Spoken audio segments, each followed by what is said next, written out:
S'il y a bien un projet qui a permis à Roadwave de totalement cimenter sa légende, c'est bien Soulfly.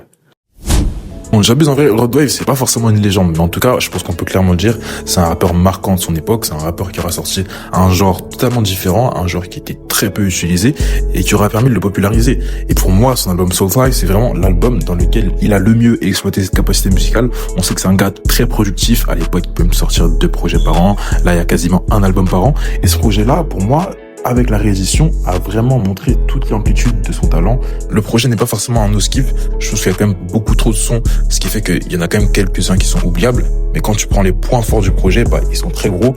L'intro 2019 avec un couplet entier qui reprend hommage à Jay-Z est très très bonne.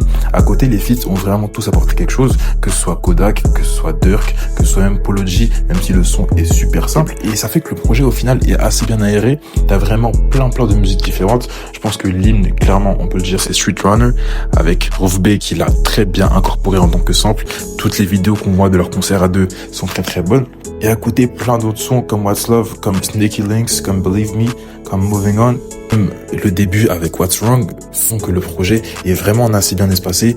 Il y a vraiment de très gros hauts dans ce projet-là et tu te lasses vraiment pas